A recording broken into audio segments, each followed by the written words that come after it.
আমার সঙ্গে কারো শত্রুতা নেই, কারণ আমি যেচে কারোর সঙ্গে শত্রুতা করি না সেই জন্য। তবে আমি যদি কারোর শত্রু হই, তবে যে তার কি ভয়ঙ্কর পরিণতি হতে পারে এবার এই পশমপুরের রাজা ভানু সিংহ হাড়ে হাড়ে বুঝতে পারছে। সে তো আপনাকে এতদিন ধরে দেখেই বুঝেছি। কৈলাসপুরের পেছনে যেমন আপনি আদা জল খেয়ে পড়ে আছেন, ও আপনার শত্রুতা যে সহজে কারুর সঙ্গে মেটে না তা আমি জানি। কিন্তু এই পশমপুর না কি পুর, তার রাজা করলো কি যে আপনি তার সঙ্গে শত্রুতা করে বসলেন?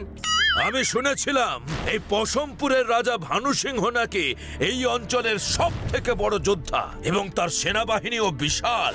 আর সে যদি কোনো রাজ্য আক্রমণ করে তবে সেই রাজ্য জয় না করে ছাড়ে না। উফ, এর সঙ্গে আপনার শত্রুতার কি সম্পর্ক? আপনি না রাজা, না আপনার কোনো রাজ্য আছে। আপনি তো এক তান্ত্রিক, থাকেন এই পাথরের গুহায়। তাহলে সেই রাজা ভানু সিংহ কি আপনার এই গুহা আক্রমণ করতে চেয়েছিল নাকি? মরকট খোকস, পুরো কথা না শুনে ফোড়ন কাটাই তোর জীবনের সব থেকে বড় কাল হবে একদিন। এই রাজা আমার গুহা আক্রমণ করতে চায়নি, বরং আমি নিজেই চেয়েছিলাম যাতে কৈলাসপুর রাজ্য আক্রমণ করে। আবার কৈলাসপুর? হাতি ঘোড়া গেল তল, চুঁচো বলে কত জল। আপনি এই কৈলাসপুর তো আর ভুলতে পারছেন না দেখছি।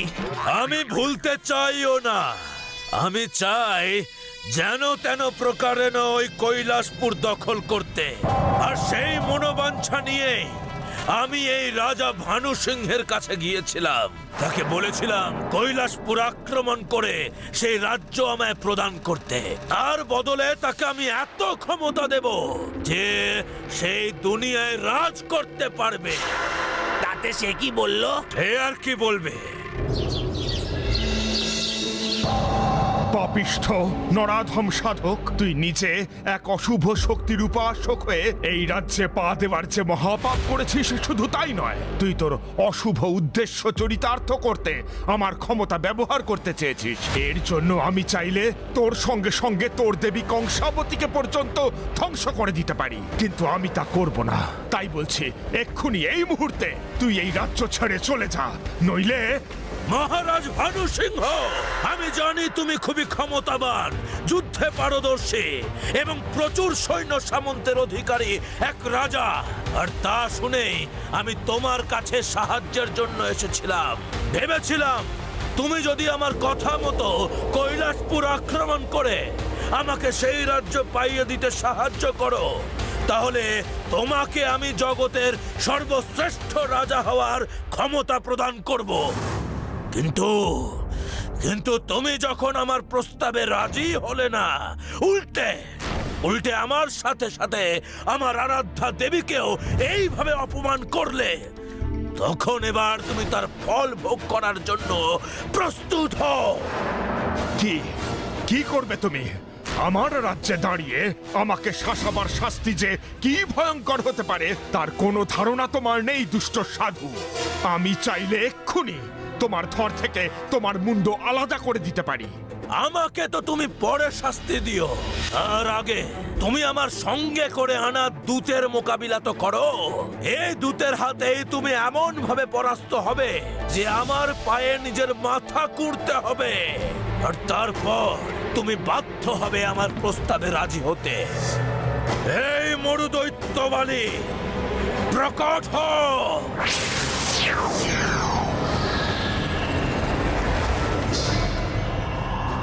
আমাকে আর আমার আরাধ্যা দেবী কংসাবতীকে যে অপমান করে দুঃসাহস দেখিয়েছে তাকে উপযুক্ত শাস্তি প্রদান করো।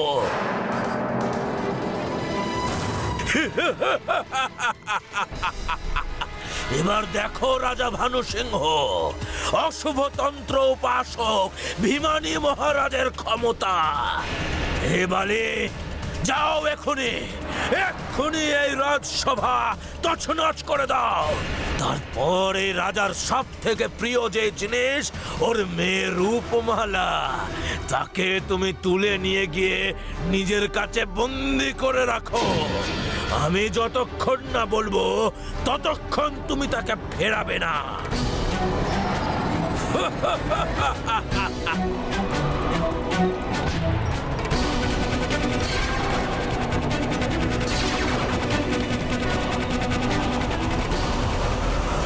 এবার দেখি রাজা ভানু সিংহ কি করে তুমি আমার প্রস্তাবে রাজি না হয়ে থাকো। রূপমালা, আমার কন্যা।